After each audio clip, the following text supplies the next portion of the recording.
यह अवतरण केशवदास जी द्वारा लिखी गई रामचंद्रिका से लिया गया है। अवतरण इस प्रकार है।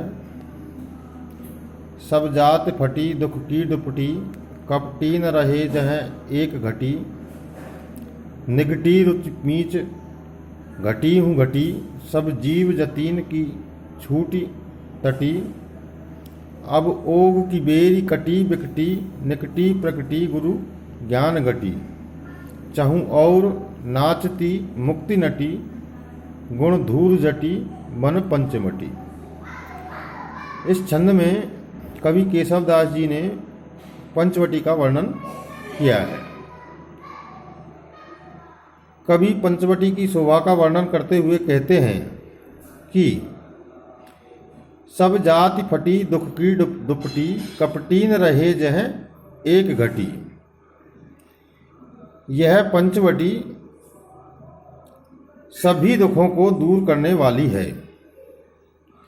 जिस प्रकार शिवजी के दर्शन मात्र से सभी दुख दूर हो जाते हैं या सभी कष्ट भाग जाते हैं, उसी प्रकार से श्री रामचंद्र जी के द्वारा इस पंचवटी पर निवास करने के उपरांत पंचवटी के दर्शन करने मात्र से सभी दुखों का निवारण हो जाता है।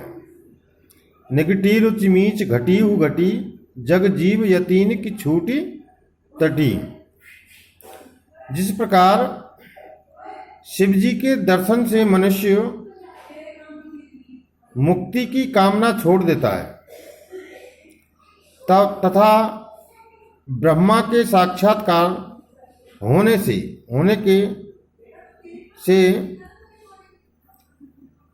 समाधित स्थिति होने की आवश्यकता महसूस नहीं करता, उसी प्रकार इस वन में जाते ही मनुष्यों को मरने की रुचि भी प्रति घड़ी घटती जाती है। अघ ओग की बेरी कटी बिकटी, निकटी प्रकटी गुरु ज्ञान घटी, चहु और नाचती मुक्त नटी, गुण धूर झटी बन पंचवटी। इसका अर्थ है कि इस वन में प्रवेश करते ही पाप की बेड़ी कट जाती है और शीघ्र ही भारी ज्ञान की जो गठरी है वो प्रकट हो जाती है। अर्थात इसके पास आते ही संपूर्ण ज्ञान की प्राप्ति हो जाती है। यहाँ मुक्ति की इच्छा नटी के समान चारों ओर नाचती है। इस प्रकार वन में शिवजी के जैसे गुण विद्यमान हैं। वन का अर्थ पंचवटी के अंदर शिवजी के जैसे गुण विद्यमान हैं। भाव यह है कि शिवजी के दर्शन से मुक्ति एवं प्रसन्नता मिलती है, उसी प्रकार से पंचवटी के दर्शनों से भी मुक्ति और प्रसन्नता मिलती है। और यह स्थिति कब प्राप्त हुई है? जब से श्री राम जी ने आकर के लक्ष्मण और सीता के साथ यहाँ निवास किया है। इसमें कुछ कठिन शब्दार्थ हैं, जैसे दुपटी। दुपटी का अर्थ चादर होता है।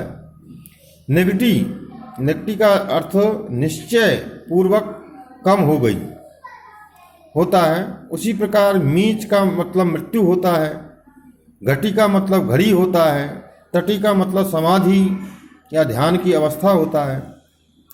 निकटी का अर्थ निकट आते ही, और गुरु ज्ञान घटी का मतलब भारी ज्ञान की गठरी से है। नटी का नर्तकी से, और धूर जटी का मतलब महादेव से है। तो इस प्रकार इसमें कुछ कठिन शब्दार्थ दिए हुए हैं, जिनका अर्थ इस प्रकार से है।